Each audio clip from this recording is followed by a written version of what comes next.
I've got young children, and so most of my outside the hospital hobbies involve theirs. And so we're into sports. We're into basketball and football, water skiing, love to play golf occasionally.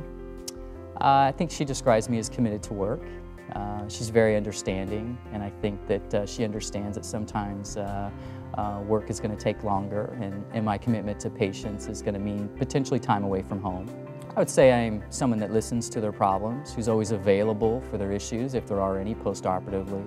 We always want to be available. We want to be on time. We want to give the patients the respect that they are important to us. And we as surgeons get to see an acute problem, sometimes a bad problem, a life-threatening problem, and a crisis that it can cause to the patients and to their families. And we get to, for the most part, fix it, and fix it fairly quickly, and get them on the path to recovery, and that's a powerful concept. So we're partially acute care surgeons, so we take care of surgical emergencies that come through the hospital, through the emergency room.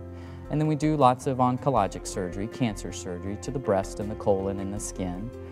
We do advanced laparoscopic surgery, and then we do weight loss surgery as well. I think one common complaint among patients is they don't get the whole story. And so I think that we take the time to sit them down and give them all the facts about what they have. We don't want there to be any doubt that we're holding back from them. And then you have to give them all their treatment options, and sometimes that takes a long time to let them make the best decision for their own health. I think the laparoscopic surgical part is fairly new. Recovery is much quicker.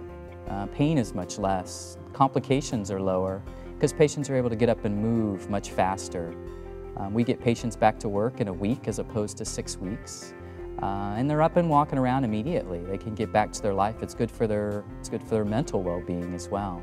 I tell people to ask around. A lot of our patients come see us because they've talked to someone who recommends us. There's no better example of how things go with a surgeon than to talk to someone who's been through it before.